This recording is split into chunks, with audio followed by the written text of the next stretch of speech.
Mi nombre es Rosa Jiménez, tengo 45 años y nací aquí mismo, en Teotitlán del Valle, Oaxaca. Crecí entre el olor del maíz tostado, el sonido de las marimbas en las fiestas y la visión constante del sol dorando las montañas al amanecer. Soy propietaria de una pequeña panadería que heredé de mis padres, un lugar sencillo, pero que lleva la historia de mi familia en cada hornada de pan de yema. Es allí, detrás del mostrador de madera pulida por el tiempo, donde paso la mayor parte de mis días, escuchando historias, recibiendo sonrisas y, muchas veces, confidencias. Siempre me enorgullecí de ser alguien de confianza en la comunidad, alguien a quien recurren cuando necesitan un favor, una palabra o incluso un pan a crédito. Pero, a pesar de esa imagen que todos tienen de mí, existe un peso que llevo en el pecho y que, hasta hoy, me hace sentir vergüenza. Un pecado que cometí y que cambió la forma en que me veo ante Dios y ante las personas. Sé que lo que voy a contar no es fácil de admitir, ni siquiera para mí misma. Es algo que nació de una situación que parecía simple, pero que fue transformándose en una bola de nieve, ganando fuerza cada día. Cuando me di cuenta, ya estaba en medio de un torbellino de pensamientos, justificaciones y miedo. Miedo a decepcionar, a manchar mi nombre, a perder el respeto de quienes siempre me vieron como alguien honesta. Durante mucho tiempo, encontré 1000 razones para creer que mis decisiones eran comprensibles, incluso necesarias. Pero, en el fondo, había un susurro constante recordándome que me estaba engañando a mí misma. Aún no estoy preparada para decir exactamente lo que hice, al menos no ahora. Quiero que primero entiendas qué estaba pasando en mi vida y por qué esa decisión me pareció, al principio, casi inevitable. La panadería siempre fue mi vida. Comienzo a trabajar aún de madrugada, antes incluso de las primeras luces, encendiendo el horno de leña y sintiendo ese calor que abraza. Las mañanas siempre son ajetreadas, con gente entrando a comprar pan fresco antes de ir a trabajar, madres con niños en brazos y ancianos que se detienen a conversar un poco, aunque no compren nada. Conozco cada rostro, cada historia. Muchos me ven como parte de la propia rutina del pueblo, y eso, durante mucho tiempo, me hizo sentir que tenía un lugar seguro y respetado ahí. Además de la panadería, siempre participé en las actividades de la parroquia, ayudando en las fiestas, en las rifas, en las campañas de recaudación. Desde niña, aprendí que la fe no es solo rezar, sino también servir. Fue por eso que, cuando el comité de la fiesta de San Juan me invitó a estar a cargo de la rifa de este año, acepté sin pensar 2 veces. Era una tradición hermosa, las familias se reunían en la plaza, los niños corrían alrededor de los puestos, los boletos se vendían con sonrisas y promesas de suerte. La rifa ayudaba a costear la decoración de la iglesia, las flores, la música e incluso la limpieza después de la fiesta. Era un trabajo que exigía confianza y organización, y me sentí honrada de que me hubieran elegido. Los boletos comenzaron a venderse pronto, y en poco tiempo el dinero recaudado creció, guardado cuidadosamente en una caja. Yo sabía el valor de cada peso allí dentro y lo que representaba para la comunidad. Mientras tanto, en casa, mi madre enfrentaba días difíciles. Su hipertensión estaba descontrolada y los medicamentos eran caros. A pesar de que trabajaba duro, la panadería no siempre daba la ganancia suficiente para cubrir todos los gastos. Entre cuentas, víveres y los costos de su salud, muchas veces tenía que elegir qué pagar primero. Ver a mi madre debilitada me partía el corazón, y cada vez que iba a la farmacia me preguntaba cómo lograría mantener el tratamiento sin que faltara algo en casa. Trataba de mantener la calma, diciéndome a mí misma que Dios proveería, que las cosas se arreglarían. En esa época, la presión parecía venir de todos lados. Los clientes retrasaban pagos, el precio de la harina subía, e incluso el gas de la panadería amenazaba con acabarse antes de lo previsto. En medio de ese apuro, empecé a sentir una ansiedad que no me dejaba dormir bien. Pasaba noches en vela, acostada en la cama, oyendo el ruido lejano de los perros en la calle y pensando en cómo equilibrar todo. Las mañanas ya no tenían el mismo sabor. Incluso con el aroma del pan fresco, había una amargura silenciosa dentro de mí. Me esforzaba por mantener las apariencias. Sonreía a los clientes, ayudaba a la parroquia como siempre, participaba en las reuniones del comité. Por fuera, parecía que todo estaba bien. Por dentro, cada latido de mi corazón parecía hacer eco de la misma pregunta: ¿hasta cuándo voy a aguantar? Sabía que había una línea que no debía cruzar, pero empezó a desvanecerse poco a poco en mi mente. Y fue precisamente en ese espacio gris, entre la necesidad y la tentación, donde mi pecado comenzó a formarse. Recuerdo una mañana específica. La caja de la rifa estaba en mi casa porque necesitaba organizar los boletos para la próxima venta en la plaza. Mientras separaba los números, mi mente divagaba. Pensaba en la producción del día en la panadería, en el precio de los medicamentos, en la sonrisa cansada de mi madre después de tomar su medicación. Puse la caja sobre la mesa de la cocina y la miré durante un buen rato. Era como si ese dinero tuviera un brillo distinto, como si estuviera ahí, a mi alcance, listo para resolver al menos una parte de mis problemas. Mi corazón empezó a latir más rápido. La idea llegó de a poco, casi como un consuelo, es solo un préstamo. Lo devuelves antes del sorteo, nadie se enterará, nadie saldrá perjudicado. Aparté el pensamiento, al menos en ese momento. Pero volvió a la mañana siguiente, y al otro día también. Cada día ganaba fuerza, volviéndose más convincente. Sabía que lo que pasaba por mi cabeza no estaba bien, pero la voz de la necesidad parecía más alta que la de la prudencia. Me decía que era cuestión de tiempo hasta poder devolverlo. No lo veía como un robo, aún. Y esa fue la primera mentira que me conté. En ese momento, mi vida estaba a punto de tomar un rumbo que jamás hubiera imaginado. Un rumbo que, más tarde, me llevaría a arrodillarme ante un sacerdote, buscando no solo el perdón, sino también un camino para perdonarme a mí misma. Esa semana, la opresión en el pecho parecía acompañar cada paso. Cada vez que entraba a la cocina y veía la caja de la rifa sobre el armario, sentía una mezcla de ansiedad y una extraña esperanza. Era como si me estuviera observando, silenciosa, recordándome que allí había una solución inmediata para un problema que me quitaba el sueño. Trataba de apartar la mirada, pero el pensamiento insistía en volver, con argumentos cada vez más convincentes. Es por la salud de tu madre, y la devolverás antes de que alguien note, repetía dentro de mí, casi como una plegaria distorsionada. Fue en una mañana nublada, con el olor del café recién hecho aún en el aire, que mi resistencia cedió. Acababa de regresar de la farmacia, donde estuve varios minutos mirando la estantería de medicamentos, calculando si podría pagarlos. El dinero que tenía ese día no sería suficiente ni para ellos ni para el gas de la panadería. Me senté a la mesa, me quité los zapatos y miré la caja como quien mira una puerta entreabierta. Mis manos temblaban. Abrí la tapa despacio, sintiendo como me subía calor al rostro, y saqué la cantidad exacta que necesitaba para los medicamentos y para asegurar que el horno funcionara hasta el fin de semana. Cerré la caja, la guardé en el mismo lugar y respiré hondo. Eso fue todo. Había cruzado la línea. Al principio traté de convencerme de que nada cambiaría. Anoté la cantidad en un cuaderno escondido, como si el registro me hiciera más correcta. Al día siguiente seguí con mi rutina normal. Atendí clientes, saludé a vecinos e incluso sonreí a los niños que corrían por la calle con los boletos de la rifa en la mano. Por fuera todo parecía igual, pero por dentro, algo había cambiado. Ya no miraba a la gente con la misma tranquilidad. Sentía el peso del secreto en cada conversación, aunque nadie sospechara. El problema es que, cuando se rompe una barrera, las siguientes caen con mayor facilidad. Pocos días después, mi sobrina, hija de mi hermana menor, vino a la panadería a ayudar. Tenía 12 años y siempre se entusiasmaba con la rifa de la fiesta. Dijo que quería mucho ganar la canasta grande, llena de dulces, que estaría expuesta en la plaza. Sonreí, le acaricié el cabello y le dije que, quizás la suerte le sonría. Pero por la noche, cuando me quedé sola con los boletos, surgió una nueva idea. Ya había movido el dinero, y, para mi mente en ese momento, alterar discretamente el destino de un premio parecía algo menor.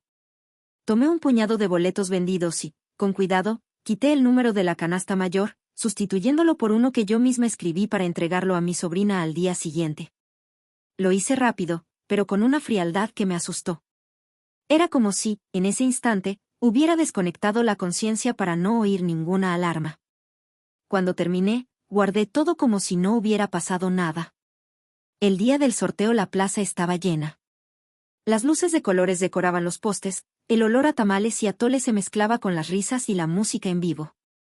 Cuando anunciaron el número ganador de la canasta, vi a mi sobrina saltar de alegría, corriendo a buscar el premio. Sonreí y aplaudí con todos, pero mi corazón latía con pesadez. Sabía que aquel momento de felicidad de ella tenía un precio, y que ese precio recaería sobre mí. En los días siguientes comenzaron las primeras chispas. Una señora que había comprado muchos boletos comentó en la panadería que le parecía extraño que la sobrina de la responsable de la rifa hubiera ganado el premio mayor. Otra dijo, en voz baja, que las cosas en la fiesta ya no eran como antes, que antes la suerte era realmente suerte. Fingí no oír, pero las palabras se pegaron en mi mente como harina en la mesa húmeda. Incluso algunas miradas cambiaron. Personas que antes conversaban largamente ahora solo saludaban con la mano y seguían su camino. La culpa crecía como una masa olvidada al sol, desbordándose más allá de mi conciencia. Empecé a perder el sueño, despertándome a mitad de la noche con la sensación de estar siendo observada. Pasaba horas recordando cada momento en que podría haber elegido diferente. Disminuyó mi apetito, y hasta el sabor del pan que yo misma horneaba pareció alterarse. En la misa del domingo, cuando el padre hablaba sobre la honestidad y cómo los pequeños actos moldean nuestro carácter, sentí el rostro arder. Evitaba mirar al altar y mantenía la cabeza baja, temiendo que alguien pudiera leer mis pensamientos. Con el paso de las semanas, el secreto comenzó a volverse insoportable. No era solo el miedo a ser descubierta, era la sensación de que mi relación con Dios se estaba debilitando. Mis oraciones eran cortas, casi mecánicas, y ya no sentía esa paz que antes me acompañaba. El peso de lo que había hecho se reflejó incluso en la panadería, fallé recetas simples, dejé hornadas quemarse, olvidé pedidos. Mi madre, al notar mi decaimiento, preguntó si estaba enferma. Yo sonreía y decía que era solo cansancio, pero la verdad es que me estaba consumiendo por dentro. Recuerdo un día en que me senté sola en el banco de la plaza al atardecer, viendo a los niños jugar. Uno de ellos, sosteniendo un boleto de la rifa del año siguiente, preguntó a su amiga si esta vez será justo. Esas palabras me alcanzaron como un golpe. Comprendí, en ese instante, que no se trataba solo de mi conciencia. Había alterado algo que pertenecía a todos, y al hacerlo, sembré una semilla de desconfianza en mi propia comunidad. Fue allí, observando cómo se oscurecía el cielo y sintiendo el viento frío en las manos, que percibí que no podría seguir viviendo así. No servía esperar que el tiempo borrara el error. Tendría que hacer algo. Pero antes de tomar cualquier decisión, sabía que necesitaba limpiar mi alma. Y para ello solo había un camino, entrar al confesionario y decirlo todo. Hasta el último detalle. Esa noche no pude pegar los ojos. El dilema me corroía, si confesaba, tendría que enfrentar las consecuencias, quizá perder la amistad de personas que conozco desde niña. Pero si guardaba silencio, la culpa continuaría destruyéndome poco a poco. Respiré hondo, cerré los ojos y pedí valor a Dios. En el fondo, ya sabía cuál sería mi elección. La mañana estaba clara, pero para mí parecía envuelta en una niebla pesada. Caminé hacia la iglesia con pasos lentos, sintiendo el frío subir por las piernas, aun cuando el sol ya calentaba el pueblo. Cada esquina que doblaba parecía acercarme a un juicio inevitable, y parte de mí quería volver a la panadería, fingir que nada pasaba. Pero la otra parte, la que aún quería respirar en paz, me empujaba hacia adelante. Cuando llegué a la reja de hierro, vacilé un instante, observando el interior silencioso, donde solo el sonido distante de un rosario roto el aire. Entré y caminé por la nave central, pasando por las velas encendidas, que temblaban como si también sintieran el peso de mi presencia. Mi corazón latía con fuerza, y sentía las manos frías, casi sudorosas. Me arrodillé unos minutos ante el altar, pidiéndole a Dios que me diera coraje para no ocultar nada, aunque eso costara caro. Me levanté y me dirigí al confesionario, ese espacio de madera oscura que tantas veces había visto ocupado por otras personas, pero que para mí, en ese momento, parecía un lugar donde todas mis máscaras caerían. Me senté, y el padre, del otro lado, hizo la señal de la cruz con voz serena. En el nombre del Padre, del Hijo y del Espíritu Santo. Amén. Amén, respondí, con la voz quebrada. ¿Cuánto tiempo hace que no te confiesas, hija? Preguntó con tono acogedor. Hace mucho tiempo, padre. Más del que debería. ¿Qué te trae hoy aquí? Tragué saliva. Durante unos segundos pensé en empezar por la mitad de la historia, como tantas veces hacemos para evitar mostrar lo peor de nosotros. Pero sabía que eso solo prolongaría el tormento. Respiré hondo. Padre, cometí un pecado contra mi comunidad. Yo era responsable de la rifa de la fiesta de San Juan. Y, tomé una cantidad del dinero recaudado. Fue para comprar los medicamentos de mi madre y para el gas de la panadería. Me dije a mí misma que lo devolvería antes del sorteo, pero no pude. El padre guardó silencio, y ese silencio me obligó a seguir. Pero eso no fue todo, mi voz tembló. También manipulé los boletos para que mi sobrina ganara el premio mayor. Ella es solo una niña y quería mucho esa canasta, pero yo alteré los números. Y desde entonces vivo con miedo, vergüenza y la sensación de que me he alejado de Dios. Al otro lado, el padre inspiró despacio. Su voz fue firme, pero sin dureza. Rosa, entiendes que no fue solo un error administrativo o un impulso para ayudar a tu madre, fue una quiebra de confianza. Esas pequeñas corrupciones, como las llama el mundo, minan la fe de las personas entre sí. Cuando la comunidad percibe que algo no fue justo, se pierde más que dinero o un premio. Se pierde la inocencia de la confianza. Sentí las lágrimas caer, silenciosas, humedeciendo mis manos. Lo sé, y eso es lo que me atormenta. Veo en los ojos de la gente que ya no creen como antes. No sé si algún día recuperaré eso. Recuperar es posible, pero nunca es inmediato, continuó. El perdón de Dios es instantáneo cuando hay arrepentimiento verdadero, pero la reconciliación con los hombres lleva tiempo y exige reparación. No basta con prometer no hacerlo de nuevo. Es preciso devolver la dignidad que fue arrebatada, aunque eso cueste esfuerzo, humillación o alejamiento. Guardé silencio, absorbiendo cada palabra. Él prosiguió. Debes devolver la cantidad con algo adicional, como señal de que comprendes el daño causado. También debes proponer a la comunidad que la rifa se repita públicamente, para que todos vean que la justicia ha sido restablecida. Y, por un tiempo, debes apartarte de las responsabilidades en el comité. No como castigo, sino para que las heridas puedan cicatrizar. ¿Y mi sobrina? Pregunté, vacilante. Ella se pondrá triste si pierde el premio. Más triste estará si crece creyendo que vale la pena conseguir algo de forma injusta. Esto puede ser la mayor enseñanza que le des, aunque duela ahora. Volvió el silencio, y esta vez sentí que era mi turno de hablar. Padre, ¿y si aún así la gente no me perdona? Entonces habrás hecho lo que estaba a tu alcance y dejarás el resto en manos de Dios.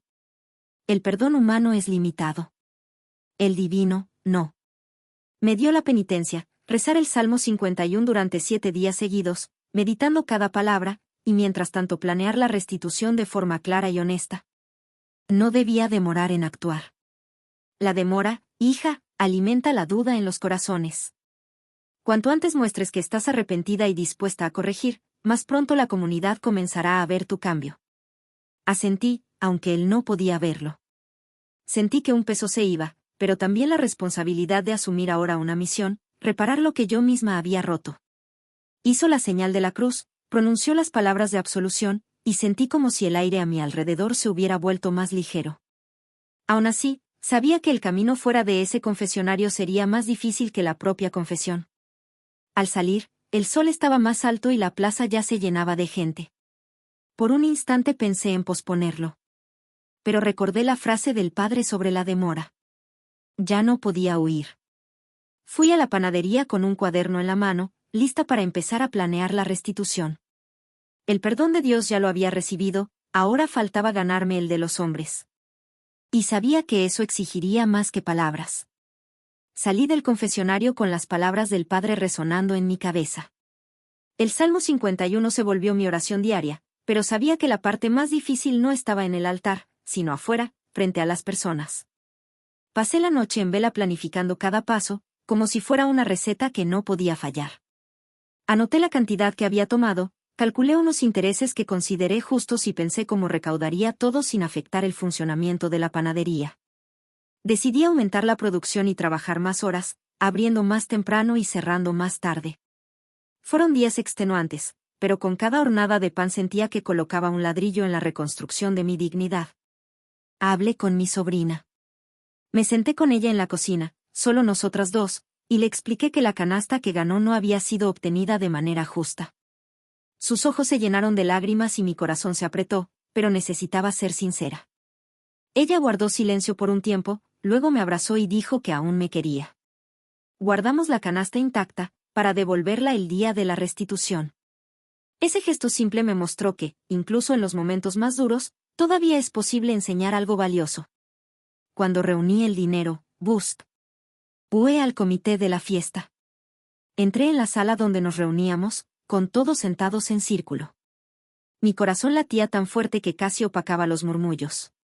Puse el sobre la mesa y conté exactamente lo que había hecho. No usé largas justificaciones ni intenté suavizar. Dije que devolvería cada peso, con un adicional como señal de reparación, y que me alejaría del comité hasta que la confianza pudiera restaurarse. Hubo silencio. Algunos desviaron la mirada, otros parecían sorprendidos, pero nadie dijo que no debía hacerlo. Uno de los más ancianos simplemente asintió y sugirió que hiciéramos la devolución de forma pública, durante la próxima kermés. Llegó el día de la fiesta. La plaza estaba llena, como siempre, con música, olor a comida y niños corriendo. Pedí un micrófono y subí al pequeño escenario improvisado. Mis manos temblaban, pero la decisión ya estaba tomada. Miré los rostros frente a mí, rostros que conozco desde siempre, y hablé. Conté lo que había hecho con el dinero y con los boletos. Reconocí que había errado, que había quebrado la confianza y que no esperaba un perdón inmediato. Devolví la cantidad allí mismo, ante todos, y entregué la canasta para que volviera a sortearse. Durante unos segundos nadie dijo nada. Luego oí aplausos tímidos, que fueron creciendo. No era euforia, era más bien un gesto de respeto por la valentía de exponerme. Aún así, vi algunos rostros voltear hacia otro lado, y comprendí que el camino de regreso a la confianza sería lento. El sorteo se rehizo allí, de forma transparente, y una familia que participa poco en las fiestas ganó la canasta. Fue hermoso ver la alegría genuina de ellos. En los días siguientes sentí la diferencia en el ambiente. Algunas personas volvieron a entrar en la panadería con una sonrisa, otras aún me miraban con distancia. No insistí. Sabía que no podía apresurar los corazones. Seguí trabajando, cumpliendo mi penitencia y manteniendo mi compromiso de ser transparente.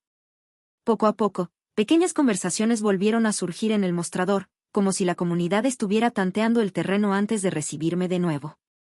Lo más importante es que dentro de mí algo cambió. La culpa que me consumía dio paso a una serenidad que no había sentido en mucho tiempo.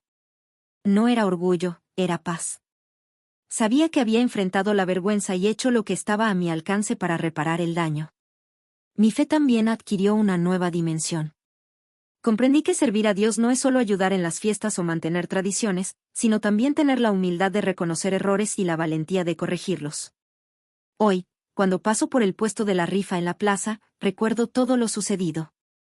Veo a los niños comprando boletos, llenos de esperanza, y pienso en cómo la honestidad mantiene viva la magia de esos momentos. La confianza es como la levadura, invisible, pero esencial. Sin ella, nada crece. Casi la destruí, pero también aprendí que es posible recomenzar si hay un arrepentimiento verdadero y una acción concreta. Algunas personas aún me preguntan si valió la pena exponerme tanto. Mi respuesta siempre es la misma: valió la pena, porque la paz de dormir con la conciencia limpia no tiene precio. Prefiero 1000 veces llevar el recuerdo de un error que asumí, que el peso de un secreto que me separaría de Dios y de las personas que amo. Errar es humano, pero reparar es un acto de amor. El perdón es un regalo que comienza dentro de nosotros, y solo después encuentra espacio en el corazón de los demás. Si tú que me estás escuchando ya sentiste el peso de un error, sabe que esconder no disminuye el dolor, solo lo prolonga. La verdad puede costar caro, pero la mentira cobra intereses.